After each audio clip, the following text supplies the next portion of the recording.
યુવાન મિત્રો, હું છું પ્રફુલભાઈ પંડ્યા। મારી યુટ્યુબ ચેનલની અંદર આપનું સ્વાગત છે। મિત્રો, આજે હું તમને જાણકારી આપીશ કાલ ભૈરવ જયંતીનું શું છે મહત્વ, કાલ ભૈરવ જયંતી ક્યારે છે અને કાલ ભૈરવ જયંતીમાં કેવા શ્રેષ્ઠ ઉપાયો કરવા કે જેનાથી ભૈરવ દાદા કરે સુરક્ષા। તો તમે જો મારી યુટ્યુબ ચેનલની અંદર પહેલી વાર આવ્યા હો તો મારી યુટ્યુબ ચેનલને લાઈક કરો, શેર કરો, સબસ્ક્રાઈબ કરજો અને બેલનું બટન તો ચોક્કસ દબાવજો। મિત્રો, વાત કરીએ કાલ ભૈરવ જયંતી ક્યારે છે। આ વખતે કાલ ભૈરવ જયંતી જે છે 12 તારીખે છે। 12/11/2025 બુધવારના દિવસે કાલ ભૈરવ જયંતી છે। કારતક વદ અષ્ટમી એટલે કારતક મહિનામાં અષ્ટમી તિથિમાં અને વદ કહેતા અંધારિયાની અંદર કાલ ભૈરવ જયંતી આવે છે। શાસ્ત્રમાં એવું લખ્યું છે કે ભૈરવ જે છે એ શિવનો અવતાર છે। ભૈરવ પૂર્ણ રૂપો હિ શંકરસ્ય પરાત્મનઃ। ભૈરવ જે છે પૂર્ણ રૂપથી શિવનો અવતાર છે। શિવનો ઉગ્ર સ્વરૂપ એટલે ભૈરવ। એવું કહેવાય છે કે માં ભગવતીના જેટલા શક્તિપીઠો છે તમામ શક્તિપીઠોની અંદર માતાજીની સુરક્ષા હેતુસર ભૈરવ છે। મતલબ આપણે કથા જોઈએ છીએ તો દક્ષ પ્રજાપતિના યજ્ઞની અંદર માતાજી ગયા હતા અને શિવજીનું અપમાન સહન ન કરતા યજ્ઞની અંદર હોમાયા હતા અને ત્યારે ભગવાન શિવજીએ ઉગ્ર સ્વરૂપ ધારણ કર્યું, પોતાના શરીરમાંથી ભૈરવને ઉત્પન્ન કર્યા હતા અને ભૈરવે એવું કહેવાય છે દક્ષ પ્રજાપતિના યજ્ઞનો વિધ્વંસ કર્યો હતો અને માતાજીને લઈ અને શિવજી એવું કહેવાય છે કે ત્યાં પહોંચ્યા અને શિવજી માતાજીને હાથમાં લઈ અને તાંડવ કરતા હતા। ત્યારે એવું કહેવાય છે કે ભગવાન આ શિવજીનું ઉગ્ર સ્વરૂપ જોઈ બધા વિષ્ણુજીને પ્રાર્થના કરે છે કે જ્યાં સુધી માતાજીનો અંગ માતાજીનું શરીર શિવજીના હાથમાં છે ત્યાં સુધી શિવજી શાંત નહીં થાય। એટલે વિષ્ણુ ભગવાને પોતાના સુદર્શન ચક્ર દ્વારા માતાજીના અંગોના ટુકડા કર્યા। જે ટુકડા જે ભાગ જ્યાં પડ્યો ત્યાં માની આજે શક્તિપીઠ છે અને જ્યાં માની શક્તિપીઠ જ્યાં માતાજી બિરાજમાન થાય છે ત્યાં શિવજી સ્વયં ભૈરવ તરીકે દેવીની રક્ષા કરે છે। તો ભૈરવ જયંતી હોય તો તે દિવસે આપણે અમુક ઉપાય એવા કરીએ કે જે ઉપાયથી આપણી પણ સુરક્ષા થાય। જેમ દેવીની સુરક્ષા ભૈરવ કરે છે તેમ આપણા પરિવારની પણ ભૈરવનાથ રક્ષા કરે। તે માટે આપણે શું ઉપાય કરવા જોઈએ? તો હું તમને બહુ જ સરળ ઉપાય કહું છું। જો તમારા ઘરની અંદર ક્લેશ કંકાસ બહુ થતો હોય તો તમારે લોટ લેવાનો છે, ઘઉંનો લોટમાં હળદર નાખી એનો દીવડો બનાવવાનો છે, 4 મોઢાવાળો દીવડો કરવાનો છે, એમાં 4 આડી વાટ મૂકવાની છે, તેલ સરસવનું તેલ એમાં મૂકવાનું છે અને પોતાના ઘરની બહાર સાંજના સમયે સૂર્યાસ્ત થાય ત્યારે એવું કહેવાય છે ઘરની બહાર ચંદનનું લેપન કરવું, એની અંદર સ્વસ્તિક કહેતા સાચીઓ બનાવી એની ઉપર 4 મુખવાળો દીવો કરી પ્રજ્વલિત કરી અને ભૈરવ દાદાને નમસ્કાર કરવાથી તે ઘરમાંથી ક્લેશ કંકાસ નષ્ટ થાય છે। જો તમને એવું લાગે કે મારા ઘર ઉપર કોઈ નેગેટિવ વસ્તુ છે કે નેગેટિવ છાયા છે તો એને રિમૂવ કરવા માટે આ જ 4 મુખવાળો દીવો ઘરમાં બનાવી અને 4 રસ્તા ઉપર જઈને પ્રજ્વલિત કરવાથી એ ઘરમાં નકારાત્મક ઉર્જાઓમાંથી મુક્તિ મળે છે।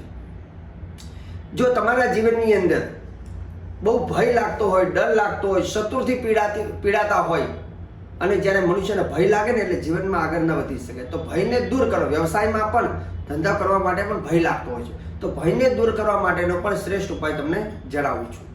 તમારા ઘરની જો સુરક્ષા તમે ચાહતા હો અથવા તમારા વ્યવસાયની સુરક્ષા ચાહતા હોય તો આ ઉપાય કરો જેથી ભૈરવ દાદા સ્વયં રક્ષા કરશે।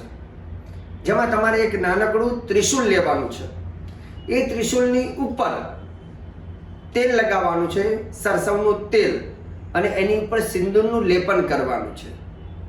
સિંદૂરનું લેપન કર્યા બાદ એક કાળા રંગનો દોરો લેવાનો છે, એ કાળા રંગનો દોરોને 8 ગાંઠ મારવાની છે અને 8 ગાંઠ મારીને એ દોરો તમારે એ ત્રિશૂળની ઉપર બાંધવાનો છે।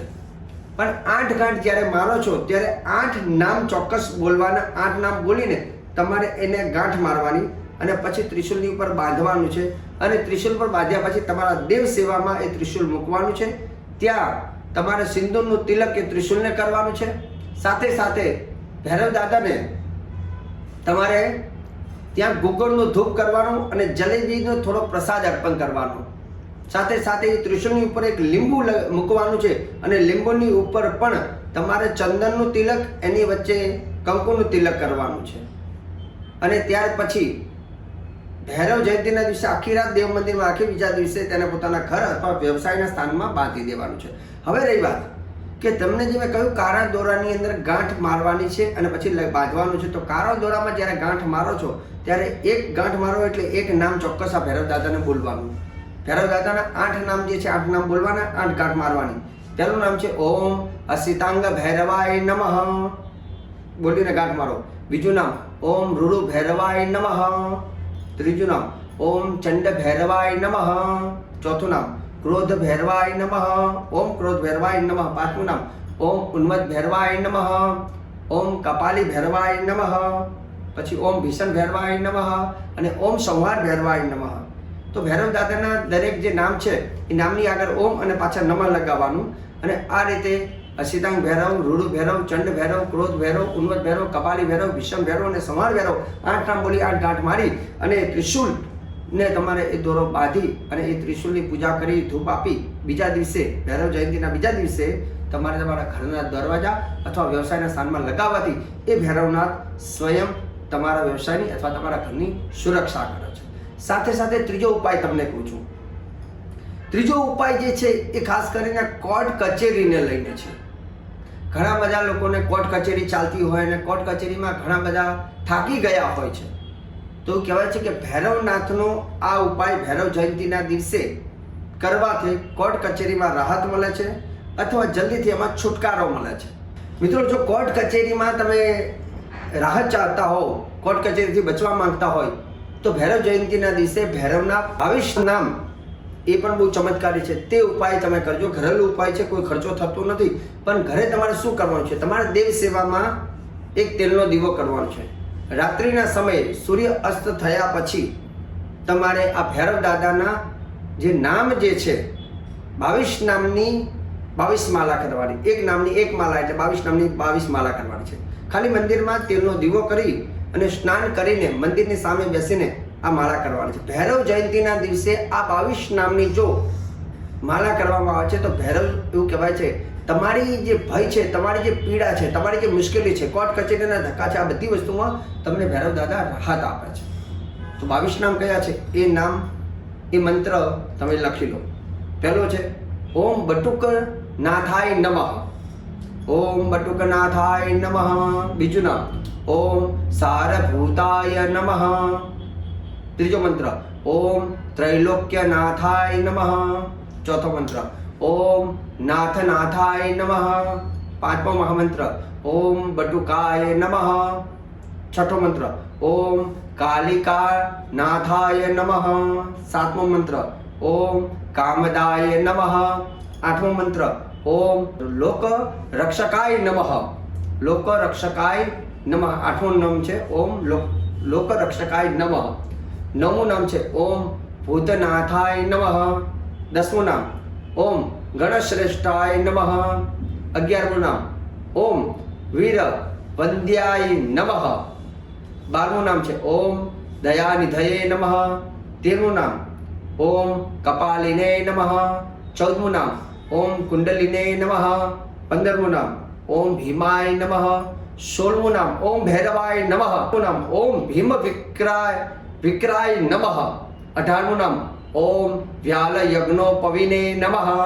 વ્યાલ યજ્ઞો પવિતિને નમઃ. વ્યાલ યજ્ઞો પવિતિને નમઃ. ત્યાર પછી 19મું નામ ઓમ કવચિને નમઃ. 20મું નામ ઓમ શૂલિને નમઃ. ઓમ સુરાય નમઃ. અને 22મું નામ ઓમ શિવપ્રિયાય નમઃ. આ ભગવાન ભૈરવ દાદાના 22 નામ છે. તો 22 નામ બહુ ચમત્કારી છે. વિડીયો થોડો મોટો થઈ શકે પણ ઉપાય શ્રેષ્ઠ છે. તો હંમેશા હું સારા ઉપાય, શ્રેષ્ઠ ઉપાય અને સંપૂર્ણ માહિતી આપવાનો પ્રયત્ન ચોક્કસ અમે કરતા હોઈએ છીએ. ભૈરવ દાદાનું જે છે આ વખતે ટૂંક જ સમયમાં ભૈરવ દાદાનું જયંતિ આવશે તો ઉપાય કરજો જેથી ભૈરવનાથના આશીર્વાદ મળશે. મિત્રો, વિડીયો તમને સારો લાગ્યો હોય તો મારા વિડીયોને તમે લાઈક કરજો, શેર કરો, સબસ્ક્રાઈબ કરજો, બેલનું બટન ચોક્કસ દબાવજો. સાથે સાથે તમારે જો ગ્રહોને લઈને, જ્યોતિષને લઈને માર્ગદર્શન જોતું હોય તો તમે મારો સંપર્ક સાધી શકો છો. મારું કાર્યાલય ઓમ જ્યોતિષ કાર્યાલય જે અમદાવાદમાં આવેલું છે ત્યાં આપ એપોઇન્ટમેન્ટ લઈને મારી મુલાકાત કરીને તમારા જન્મકુંડલીના ગ્રહોનું વિશ્લેષણ કરાવી શકો છો. મને આપી દો રજા. જય ભગવાન.